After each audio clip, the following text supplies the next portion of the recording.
Oke, pada video kali ini saya akan membuat eh, video tentang tutorial menginstal Linux Ubuntu di laptop kita. Nah, pertama-tama kita akan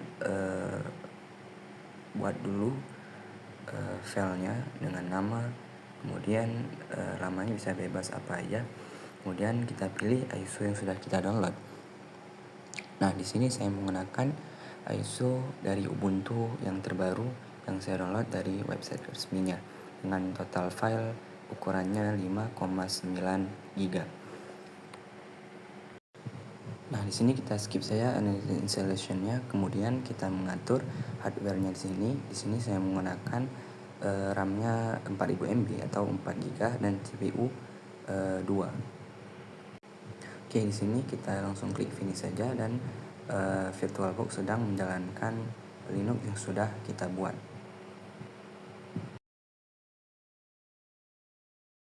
Oke, di sini Ubuntu-nya sedang running, langsung saja kita try or install Ubuntu.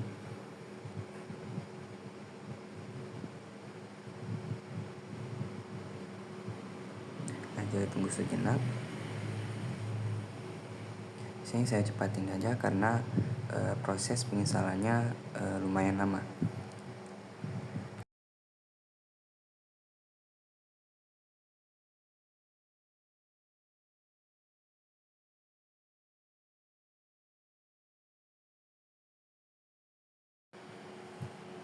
Oke, jadi kita saat ini sudah memasuki tampilan awal desktop dari Ubuntu-nya.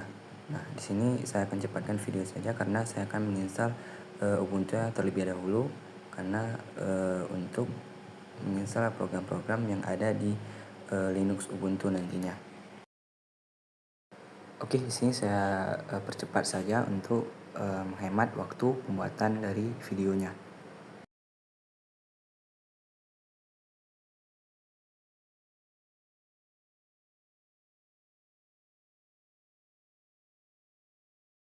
Oke, sekarang kita berada di halaman selamat datang di Ubuntu 24.04.3 LTS. Kita lewati saja. Lewati.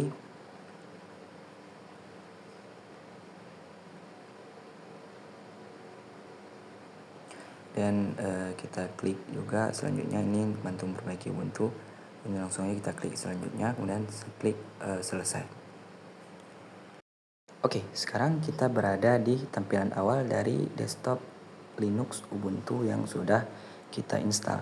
Nah, sekarang kita buka ke terminal untuk mengecek space memory dari sistem Linux yang sudah saya install.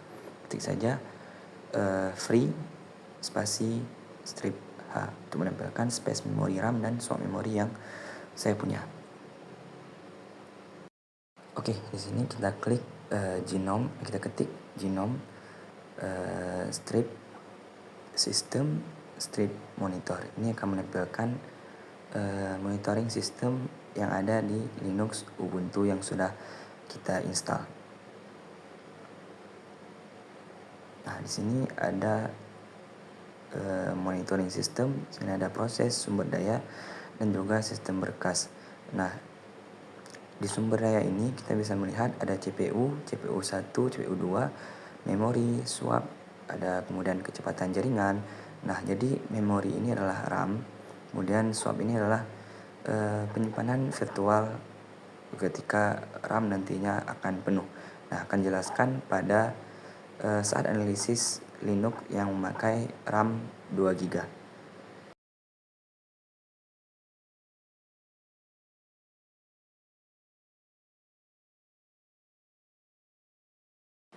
Oke, di sini sama-sama kita bisa lihat bahwasanya belum ada aplikasi-aplikasi lainnya seperti LibreOffice dan sebagainya, hanya ada beberapa aplikasi sistem. Namun saya ingin menginstal aplikasi seperti LibreOffice untuk menganalisis kinerja penggunaan RAM pada RAM 4 GB dan juga RAM 2 GB nantinya. Nah, di sini yang saya pakai sekarang adalah RAM 4 GB dan saya akan menginstalnya menggunakan terminal, yaitu dengan perintah sudo spasi apt spasi install spasi ubuntu strip desktop spasi strip y. Nah, di sini sedang berjalan proses penginstalan aplikasi-aplikasi desktop Ubuntu yang sudah saya install melalui terminal tadi, bagi komen sudo apt install desktop Ubuntu strip Y. Nah, di sini saya akan percepat saja karena untuk menghemat waktu dan juga tidak berlama-lama di bagian di terminal penginstalan aplikasi desktop ini.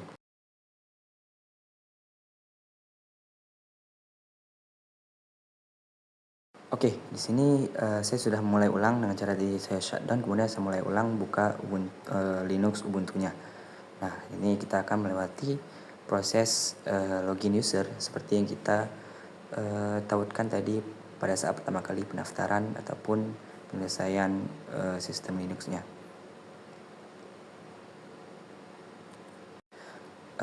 Oke, sekarang saatnya kita sudah berada di tampilan awal desktop Linux Ubuntu yang sudah kita install aplikasi LibreOffice dan sebagainya tadi. Nah, sini ada LibreOffice, kemudian dan libre sebagainya.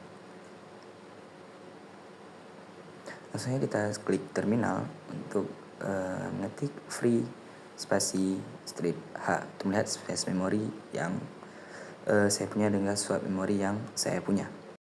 Kemudian seperti biasa setelah free kemudian kita klik Genome System Monitor untuk melihat sistem monitoring di Linux Ubuntu yang kita punya. Ini masih seperti yang saya jelaskan di awal tadi. Oke, sekarang saya akan mencoba membuka beberapa aplikasi. Nah, di sini saya agak percepat karena untuk menghemat waktu dan juga tidak bosan berlama-lama di saat pengetesan aplikasinya.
Oke, di sini kita bisa lihat penggunaan memorinya itu sudah 44,1% dan swap memorinya belum terpakai sama sekali karena space di ruang RAM yang saya pakai ini masih sangat banyak sekali.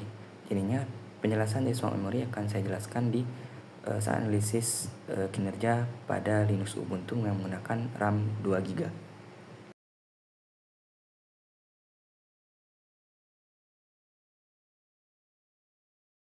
Oke, di sini kita klik ke terminal dan kemudian kita ketik shutdown spasi now. Ini akan shutdown komputer ataupun Linux yang sedang kita jalankan.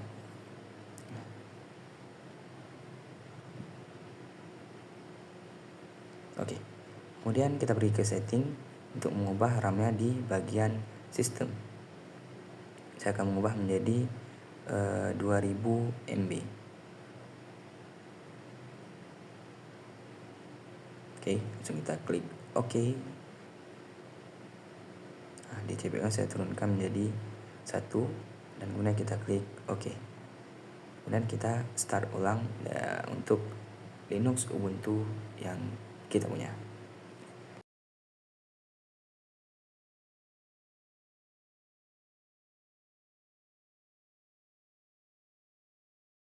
Oke, kita sudah masuk ulang ke desktop Ubuntu kita. Langsung saja kita klik ke terminal. Kita akan mengecek space memory yang kita punya.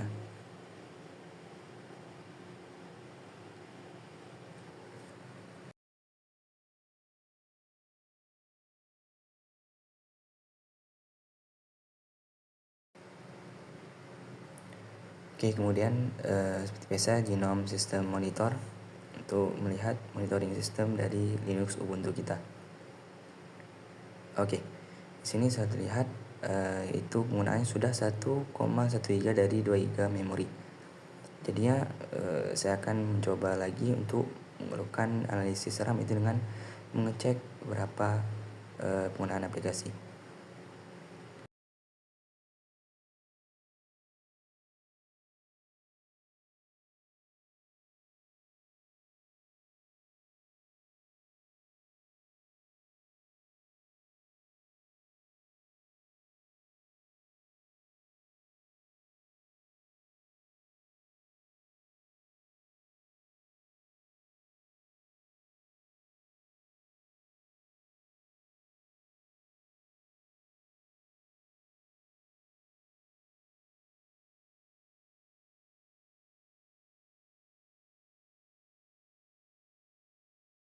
Oke, saya sudah selesai mengecek beberapa aplikasi dan mengecek analisis dengan cara menggunakan dan buka aplikasi yang beberapa yang lumayan banyak.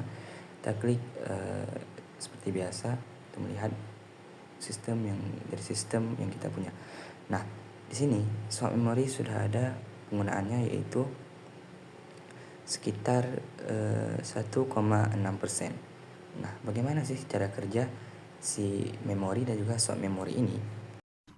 Nah, oke, di sini saya akan menjelaskan apa itu swap memory dan bagaimana swap memory itu bekerja bersamaan dengan si RAM yang ada di Linux yang sudah kita install sebelumnya. Swap memory.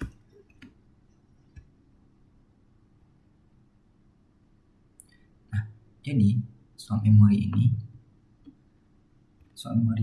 adalah bagian dari penyimpanan SSD atau disk yang kita punya di dalam Linux yang digunakan sebagai perpanjangan RAM ketika RAM fisik yang kita punya itu hampir habis. Nah, ini biasa terjadi ketika RAM fisik yang kita punya itu sedikit. Nah, jadi ketika RAM yang kita punya itu sedikit,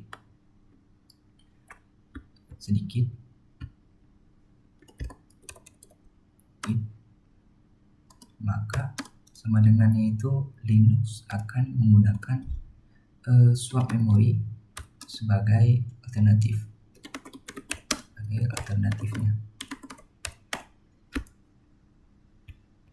Jadi akan menggunakan swap memory sebagai alternatifnya.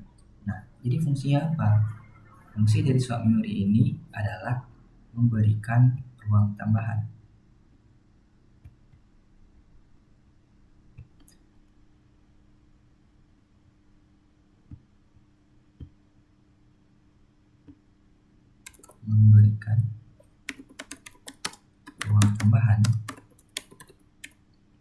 Nah, dan juga ini dapat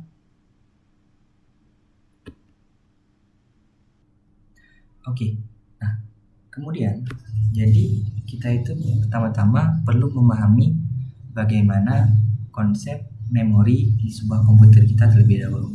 Nah, jadi dalam memori sebuah komputer itu kita memiliki beberapa item. Nah, yang pertama adalah RAM. Dan yang kedua adalah laci cadangan. Ini dalam sistem Linux. Cadangan maksudnya itu adalah swap memory. Kemudian kita punya penyimpanan sederhana, penyimpanan sementara. Dan kemudian penyimpanan sementara ini terbagi menjadi dua, yaitu cache dan juga menjadi buffer. Kedua itu adalah buffer. Nah, apa pengertian ataupun apa sih itu RAM, kemudian laci cadangan atau swap memory, dan kemudian penyimpanan sementara yang menggandeng dua, itu cache dan buffer. Nah, yang pertama, RAM ini adalah memori fisik. RAM ini adalah memori fisik yang ada pada komputer kita. Kemudian sub memory ini bukan memori, kan memori melainkan ruang di hard disk kita ataupun di SSD kita yang kita jadikan itu sebagai memori virtual, karena menggunakan disk kecepatannya itu jauh lebih lambat daripada RAM. Nah, swap ini sangat penting fungsinya, yaitu sebagai istilahnya itu penyelamat di saat pekerjaan kita yang sangat banyak dan RAM yang kita punya di komputer kita itu akan penuh. Nah, jadinya swap ini berfungsi sebagai laci cadangan. Nah, kemudian ada penyimpanan sementara. Penyimpanan sementara ini mengandung cache dan buffer. Nah, cache ini itu fungsinya itu adalah untuk menyimpan data yang sering kita akses. Jadi, kita tidak perlu mencarinya lagi ketika ingin mengaksesnya kembali, karena kita sudah mengaksesnya terlebih dahulu dan data kita sudah tersimpan. Nah, kemudian ada buffer. Nah, buffer ini itu fungsinya adalah untuk menyimpan data yang akan kita pindahkan. Misalnya data yang ingin kita tulis ke sebuah disk. Oke, jadi setelah penjelasan dari apa saja yang kita punya dalam komputer Linux kita itu dan sistem Linux kita itu. Nah, jadi bagaimana swap ini bekerja di dalam dunia nyata ataupun di saat kita praktek nyata. Nah, jadi Linux ini punya sistem yang sangat canggih ataupun sangat cerdas, yaitu untuk mengelola memori. Jadi sebut saja dia ini memiliki virtual memory management, itu VMM, yang mana sistem ini memastikan komputer kita itu tetap berjalan lancar bahkan saat memori kita itu dalam tanda kutip sempit. Nah, kemudian jadi yang pertama ada kondisi di mana swap memori ini tidak berfungsi ataupun sangat tidak digunakan sama sekali, yaitu ketika RAM kita itu luas. Nah, yang pertama adalah ketika RAM kita itu luas ataupun RAM kita itu cukup. Jadi si Linux ini tidak akan menggunakan swap memori karena RAM yang kita punya itu cukup, bahkan lebih untuk kita gunakan untuk mengakses aplikasi-aplikasi yang sedang kita jalankan di Linux. Nah, kemudian ada kondisi ketika RAM kita penuh. RAM kita penuh.